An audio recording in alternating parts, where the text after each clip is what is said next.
परदेश चल जाता रहे। भोकल और उठवाए भैया, थोड़ा सा भोकल और उठा दीजिएगा। और राजा साउंड वाले भैया, बहुत अच्छी साउंड है आपकी, नाम ही है राजा, थोड़ा सा बढ़ा दीजिए बस। और साथ ही साथ म्यूजिशियन भाई से हमारी पहली मुलाकात है, बहुत बहुत शुक्रिया, आप सब वाकई बहुत अच्छा बजा रहे हैं। बस थोड़ी पीछे यदि हमारी वोकल ना सुनाई दे तो आप बोल सकते हैं हाँ, दोनों मिलके बस। अच्छा, पीछे की जो मॉनिटर है साउंड वाले भैया, क्योंकि म्यूजिशियन है तो हम हैं, क्योंकि उनको मेरी फीडबैक आवाजें नहीं सुनाई दे रही है। हो गया। और भोजपुरी के धरोहर हमारे बड़े भैया मदन राय जी भी अभी उपस्थित हैं, उनको भी बहुत बहुत शुक्रिया, जिन्होंने भोजपुरी को इतने समय दिया अपना। और आज वो हम सब के बीच में आज पहली मुलाकात है उनसे। बड़े भैया का बहुत बहुत आशीर्वाद की कामना है निशा के लिए। और कहना है कि पत्नी कहती है अपने पति से क्या,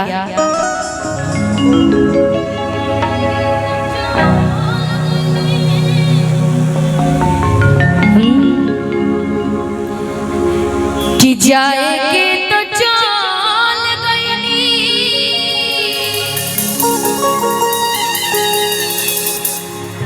कि आयब कौन दिन के,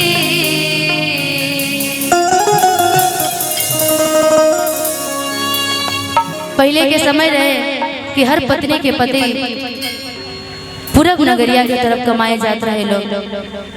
पत्नी अपना पति के बुलाओ तरी परेशान बाड़ी के राजा जी, रुआ जाए के तो चल गई नहीं, चले के तो चल गई नहीं, लेकिन इतना बता के जाए कि रुआ आई कौना दिन के, हम वो दिन तक अपना दिल पे पत्थर रख के राउर इंतजार करब। पत्नी अपना पति के बुलाओ तरी कह तरीका कि जाए के तो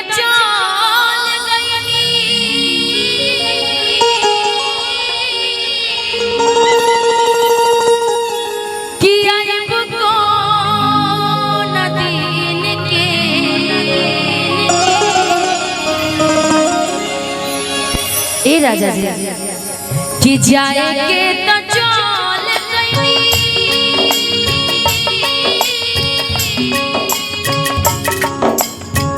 जाएगे तो चल गई, आइब कौन दिन के, कैसे कटी रात राजा अमरी पगील के, कैसे कटी रात राजा अमरी पगील के, जाएगे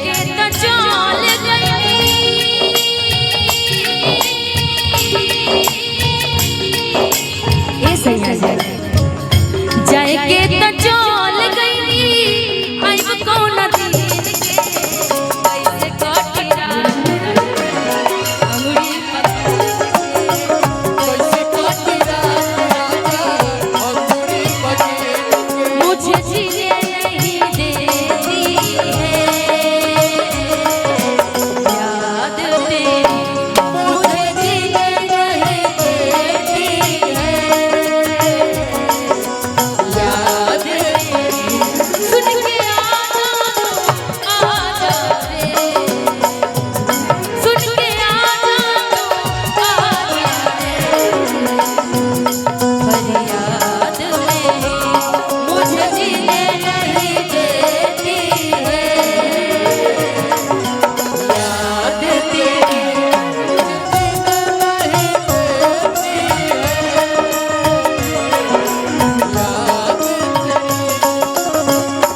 कैसे तो से कहीं पिया बात अपना दिल के, कैसे तो से कहीं पिया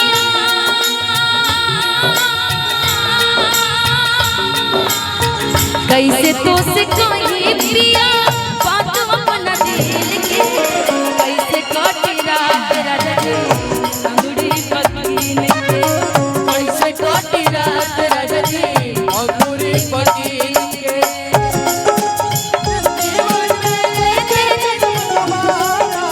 अगर न मिलते इस जीवन में लेते जन्म तुम्हारा, जन्म जन्म का साथ है हमारा हमारा हमारा तुम्हारा, जन्म जन्म का साथ है हमारा तुम्हारा तुम्हारा। कैसे कटी रात राजा जी अंगूरी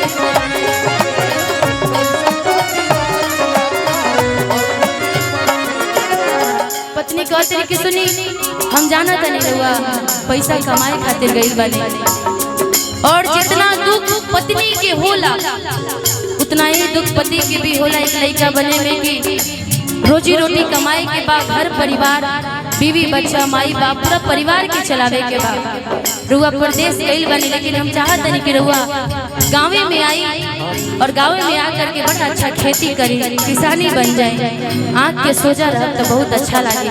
पत्नी कैसे कहता रे छोड़ी परदेश रहुआ घर चली आई, टिकुआ छोटू संगे यही जे कमाई,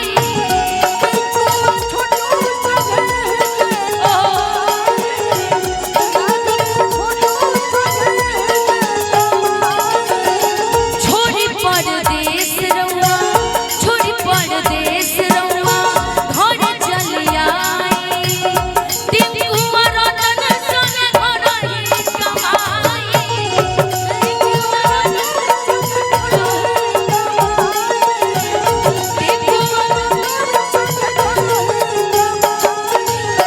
यही जे रह जाई कहतारी निसाज ए सयाज कहतारी निसाज बात अपना दिल के, कि कहतारी निसाज कि हर बात अपना दिल के। का कहिए राजा जी, जब तक रहुआ हमारा सामने रही ना तब तक हमें अपना दिल के बात बता ना पाइने कि हम रहुआ से कितना प्यार करेला। नया नया गौना भर रहुआ चल गए परदेश कमाए खातिर, लेकिन आज फोन के माध्यम से टेलीफोन के माध्यम से पति के माध्यम से कहत नहीं का। अच्छा पायल गोस्वामी जी, हाँ हाँ बिल्कुल बिल्कुल, पत्नी कहत तरीका कि कहतारी निसाज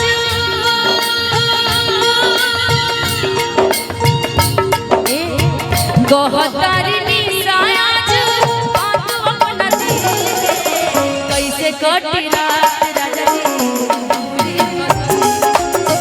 कैसे कटी रात राजा जी अंगूरी पकीन के, दिल ले गया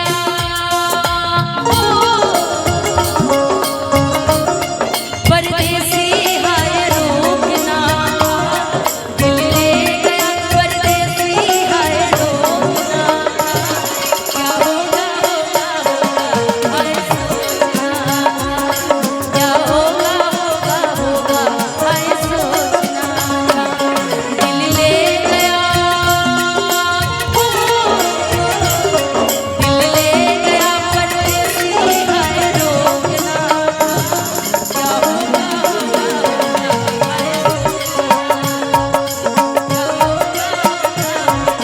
हाय सोचना, कैसे कटी रात जिया मोटूरी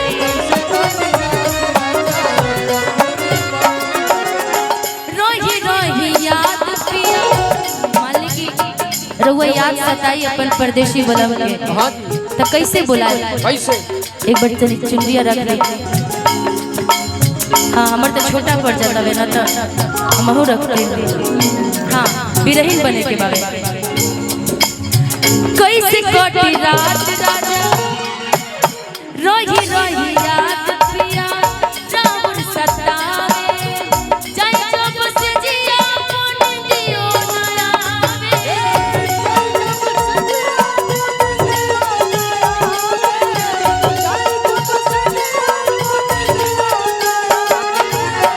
रोही रोही याद पिया रोही रोही याद पिया रावण सता। सुनिए कि वो मुर्गी बड़ा अच्छा मारीला, तो इतना अच्छा जब भोजपुरी के गाना खाटी चलत होके और इतना प्यारे प्यारे श्रोतागण हम सब के बीच में भगवान रूपी जनता जब बैठल होके तब तनी कला अपन दिखावे में देखा तो पीछे ना होके के चाहिए।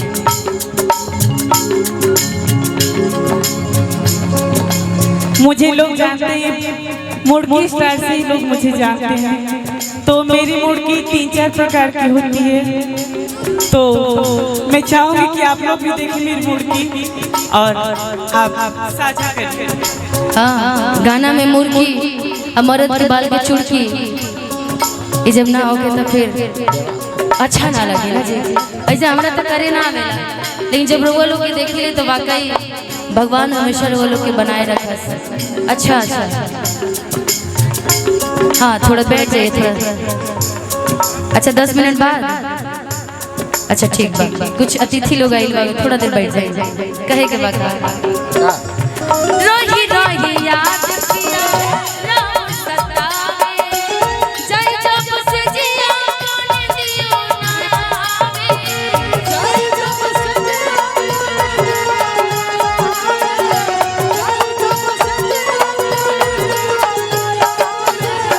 कैसे कही रोही रोही रात पिया रोही सतावे जाय जब से जिया मन दियो ना आवे जाय जब से जिया मन दियो ना आवे जाय जब से जिया मन दियो ना आवे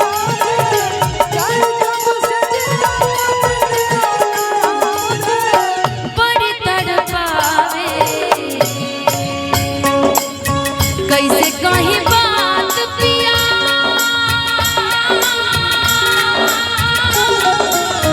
कैसे कहीं बात पिया अपना हो फील के कैसे कटी रात राजा जी अंगूरी पकीन के कैसे कटी रात राजा जी अंगूरी पकीन के कैसे कटी रात राजा जी अंगूरी पकीन के कैसे कटी रात राजा जी अंगूरी